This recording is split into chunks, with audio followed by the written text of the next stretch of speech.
नमस्कार दोस्तों, स्वागत है आप सभी का। मेरा नाम है मनीषा और आज की वीडियो में बात करेंगे वेक्टर फूड्स के बारे में। तो इस कंपनी के फाइनेंशियल्स और स्टॉक के टेक्निकल्स दोनों को बिल्कुल आसान भाषा में समझेंगे।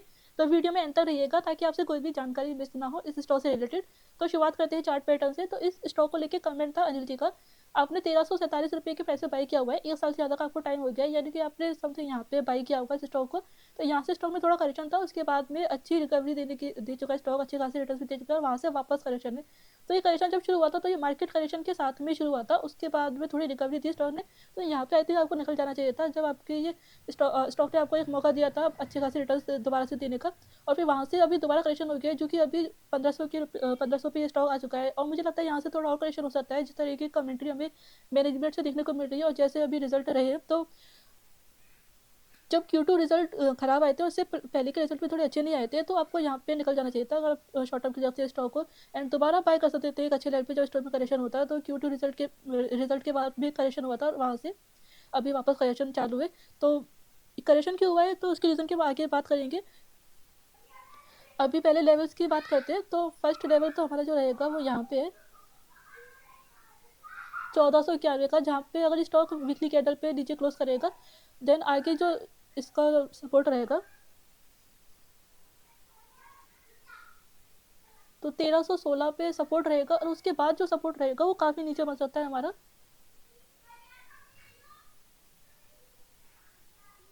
980 के पास में। यहाँ पे नेक्स्ट सपोर्ट बन सकता है, क्योंकि जो इसके यहाँ पे रिजल्ट आए थे तब स्टॉक में जो लिस्टिंग के बाद से करेक्शन के बाद अच्छे रिटर्न दिए थे स्टॉक ने। यहाँ पे 1300 का लेवल क्रॉस किया था, उसके बाद भी करेक्शन था। और फिर जब इसके यहाँ पे दिसंबर 2023 के रिजल्ट आए थे तो यहाँ पे काफ़ी बड़ा करेक्शन हमें देखने को मिला है। सिर्फ 4 दिनों में ही ये स्टॉक जो है 20% टूट चुका था और यहाँ पे इसने 1000 रुपये का भी मार्क जो है क्रॉस कर दिया। और फिर उसके बाद रिकवरी हुई है स्टॉक में। एंड यहाँ पे अपने लाइफ टाइम हाई लगा के इस वाले रिजल्ट जो लास्ट क्वार्टर रिजल्ट है वहाँ पे भी हमें गिरावट देखने को मिली है। तो अभी यहाँ से स्टॉक अगर क्लोज कर जाएगा नीचे तो वीकली कैंडल पे आप देखेंगे, यहाँ से जब क्लोज कर जाएगा तो जो सपोर्ट रहेगा वो 1316 का रहेगा, यानी कि वो आपके बाइंग लेवल पे रहेगा। तो वहाँ पे एवरेज करने का कोई मतलब नहीं है। वहाँ से आगे करेक्शन अगर फिसलेगा स्टॉक तो ये इससे आगे करेक्शन होगा तो Q3 रिजल्ट के बाद करेक्शन हो सकता है। Q3 रिजल्ट से अगर नेगेटिव इम्पैक्ट पड़ेगा देन 1000 रुपये के आसपास ये स्टॉक आपको ट्रेड करता हुआ देखने को मिले तो आप वहाँ पे एवरेज कर सकते हैं और एक क्वांटिटी ऐड कर सकते हैं।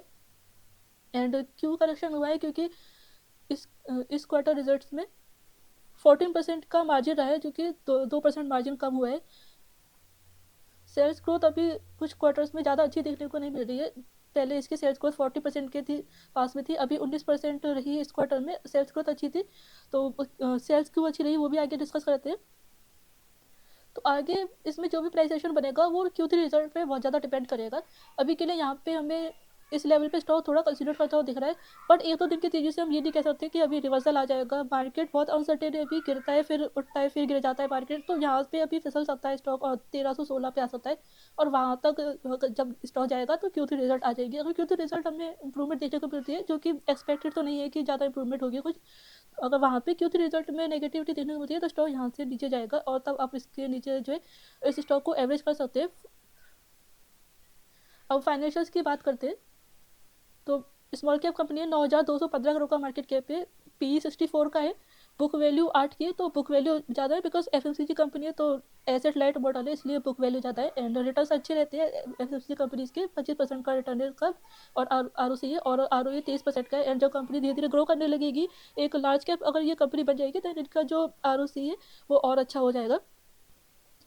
जैसे ब्रिटानिया का भी ROC 48% का चल रहा है, इतना ही ROC वेक्टर फूड्स का ही हो जाएगा जब कंपनी ग्रो करेगी तब, और जब इसकी ब्रांड एस्टेब्लिश हो जाएगी तब। एंड डेट नहीं है कंपनी पे, 0.1 का डेट टू इक्विटी रेशियो है। पी का अगर आप चार्ट देखेंगे तो लास्ट 4 क्वार्टर्स में EPS ग्रोथ नहीं हुई है बिल्कुल भी। लास्ट 4 क्वार्टर से ऑलमोस्ट फ्लैट EPS है। ईयरली बेसिस पे आप देखें तो लास्ट ईयर 23.86 का EPS था और अभी 23.96 का है। 2 क्वार्टर रिजल्ट आने के बाद भी बिल्कुल इंप्रूवमेंट नहीं है। एटलीस्ट 1 पॉइंट तक EPS इंप्रूव हो जाना चाहिए था। जब EPS इंप्रूव हो रहा था तब स्टॉक का प्राइस भाग रहा था, तब मार्केट ने इसे अच्छी वैल्यूएशन पे दिया था। बट जैसे EPS फ्लैट रहा है तो फिर मार्केट ने उस हिसाब से इसको स्टॉक को करेक्ट कर दिया है।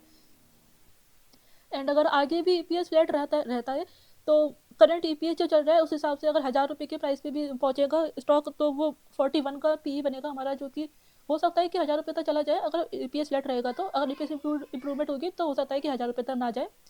तो ये Q3 रिजल्ट आपको ट्रैक करना होगा, तब आपको पता चलेगा। तो इसका मिडिल भी 48 का है, तो 41 तक भी ये जा सकता है। एंड क्वार्टर रिजल्ट्स की बात करते हैं तो सेल्स ग्रोथ कम रही है एंड मार्जिन कम रहा है, बट बॉटम पे हमें इंप्रूवमेंट देखने को मिला है। नेट प्रॉफिट 37 करोड़ से बढ़ के 39 करोड़ हुए।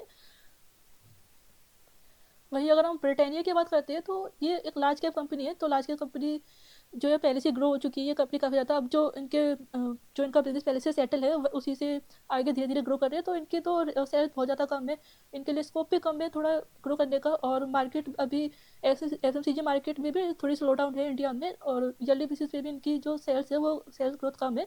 बट स्मॉल कैप स्टॉक है बेक्टर फूड्स, तो इसके अगर हम देखें तो स्मॉल कैप में इन्वेस्ट इसलिए करते हैं ताकि हमें ज़्यादा से ज़्यादा CAGR मिल सके।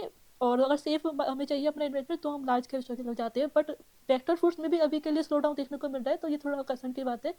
अभी यहाँ पे हम इसके रिजल्ट को चेक करते हैं तो जो कॉस्ट ऑफ मटेरियल है उसमें इंक्रीज हुआ है।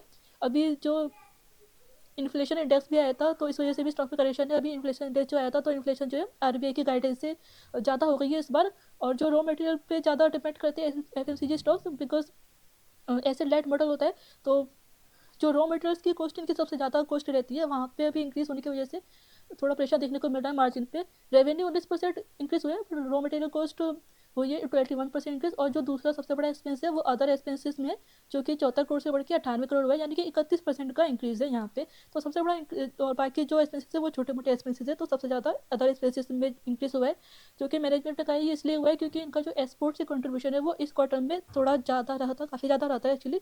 तो एक्सपोर्ट में डिमांड है इनके जो बिजनेस, इनके जो बिस्किट सेगमेंट है वहाँ से 60% का रेवेन्यू है, बेकरी सेगमेंट से 35%, और जो कॉन्ट्रैक्ट मैन्युफैक्चरिंग है वहाँ से 5% का। तो बिस्किट सेगमेंट में जो 60% रेवेन्यू है उसमें से डोमेस्टिक जो रेवेन्यू वहाँ पे डोमेस्टिकली स्लो डाउन था बिस्किट सेगमेंट में, बट एक्सपोर्ट में ज़्यादा इंक्रीज रहा है डिमांड, तो वहाँ से उसने उसे ऑफसेट करके टोटल ओवरऑल जो इनकी बिस्किट सेगमेंट में डिमांड रही है वो 24% की रही है इस क्वार्टर में। तो अच्छी डिमांड रही है, बट जो एक्सपोर्ट से इनका जो कंट्रीब्यूशन थोड़ा बढ़ा है तो वहाँ पे फ्रेट कॉस्ट ज़्यादा रही है।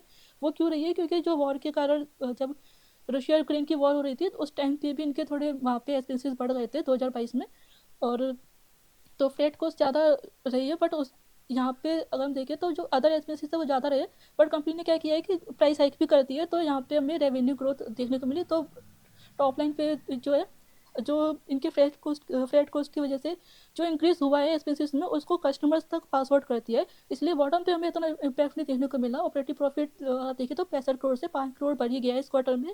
बट मार्जिन में जो इसका एक्चुअल जो हमें एक्सपेंस देखने को मिला है वो मार्जिन वो हमें अदर एक्सपेंसेस में देखने को मिला है, यहाँ पे एक्सपेंसेस बढ़ गए।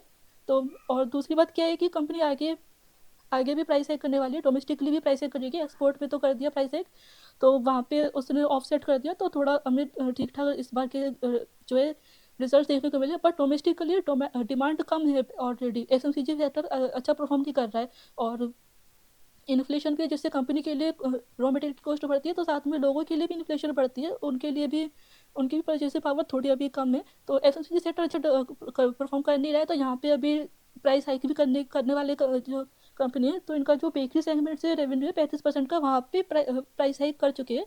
एंड बेकरी का जो प्राइस हाइक है वो हमें तुरंत देखने को मिल जाता है, क्योंकि बेकरी जो प्रोडक्ट्स है उनका लाइफ साइकिल कम होता है, मैक्सिमम 1 हफ्ते का। बट बिस्किट सेगमेंट में जो प्रोडक्ट्स है उनका जो प्राइस हाइक का हमें रिजल्ट देखने को मिलेगा वो इस क्वार्टर में देखने को मिलेगा। सितंबर क्वार्टर में ये प्राइस हाइक कर चुके थे, बट उसका बिस्किट सेगमेंट का लाइफ साइकिल ज़्यादा होता है, तो स्टॉक में रहता है वो सारे प्रोडक्ट्स, इसलिए उसका जो रिजल्ट है वो हमें इस क्वार्टर में देखने को मिलेगा। और जो डिमांड पिकअप करेगी उसके लिए भी अभी 1-2 क्वार्टर्स लग सकते हैं, आराम से हो सकता है ज़्यादा ही क्वार्टर्स लग जाए। तो यहाँ पे अभी के लिए स्लो डाउन रहेगा कंपनी में। बाकी अगर हम लॉन्ग टर्म के लिए इसे होल्ड कर रहे हैं स्टॉक को, तो लॉन्ग टर्म में क्या इसका पर्सपेक्टिव रहता है, तो लॉन्ग टर्म में देखिए जो बिस्किट सेगमेंट है वहाँ पे इंडिया का कंजप्शन अभी बहुत ज़्यादा कम है, पर कैपिटा जो कंजप्शन है वो 2.5 किलो है एनुअली, और ब्रेड सेगमेंट में भी काफ़ी ज़्यादा कम है 1.7 का। तो यहाँ पे जो डेवलप्ड कंट्रीज है उनके मुकाबले बहुत ज़्यादा कम है, तो यहाँ पे काफ़ी बड़ा स्कोप है इस कंपनी के लिए। इतना बड़ा स्कोप है ये कि अगर और भी कॉम्पिटिटर्स आ जाते हैं तो भी बेक्टर्स फूड आराम से सर्वाइव कर जाएगा और लार्ज कैप कंपनी बन सकता है ये।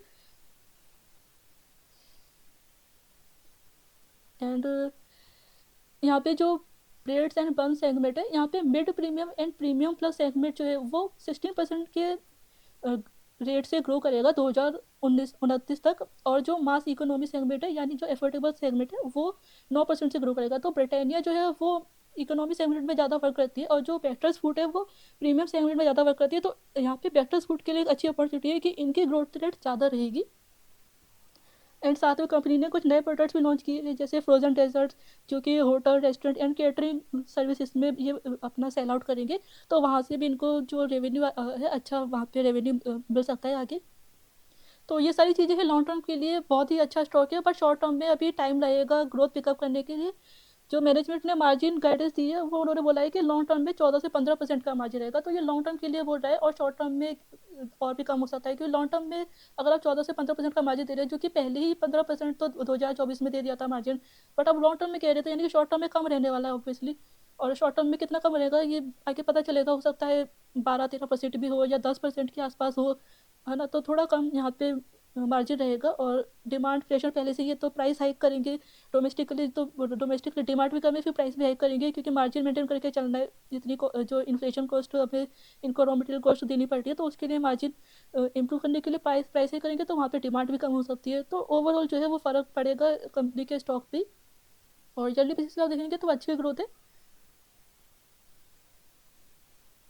19% की सेल्स ग्रोथ 2024 में रही है, और 15% का हाईएस्ट मार्जिन रहा है, जो कि अभी 15% लॉन्ग टर्म में मार्जिन रहेगा, बट अभी के लिए नहीं रहेगा वो मार्जिन, वो हमें लॉन्ग टर्म में देखने को मिलेगा। नेट प्रॉफिट 140 करोड़ रहा है, डिविडेंड भी दे रही है कंपनी, 14% का डिविडेंड पे आउट किया है। बैलेंस शीट बिल्कुल क्लियर है। अभी 400 करोड़ का QIP भी किया था कंपनी ने लास्ट क्वार्टर में, तो वहाँ से 150 करोड़ तो समथिंग डेट रिपेमेंट कर दिया है, और जो रिजर्व है वो 1054 करोड़ है, बोरोइंग 147 करोड़। FMCG कंपनी है एंड ग्रोइंग कंपनी है, तो लगातार इनका ROC बढ़ता रहेगा। जैसे इनके सेल्स पिकअप करेगी तो इनका ROC इंप्रूव हो जाएगा, एंड बिकॉज ज़्यादा कैपिटल की जरूरत भी नहीं पड़ती इस कंपनी को, इस FMCG सेक्टर को, तो इसलिए इनका ROC लगातार बढ़ता रहेगा। एंड इन्वेस्टर्स में 49% प्रोमोटर्स है। तो QIP इशू करने के बाद प्रोमोटर होल्डिंग कम हो चुकी है, जो कि FIS होल्डिंग बढ़ चुकी है, 13% प्रोमोटर होल्डिंग डाइल्यूट हो चुकी है। उसके बाद इस क्वार्टर में भी FIS ने स्टेक यहाँ पे सेल जो है सॉरी बाई किया हुआ है, 13% से बढ़ के 15% हो चुकी है। DIS ने 1% समथिंग सेल किया है, और साथ में पब्लिक ने सेल किया है। तो यहाँ पे अच्छी चीज़ है कि FIS स्टेक में काफ़ी पॉजिटिव दिख रहे हैं हमें। और रिटेल होल्डिंग जो है वो 10% है, जो कि लास्ट ईयर 13% थी, तो रिटेल होल्डिंग बहुत कम हो चुकी है।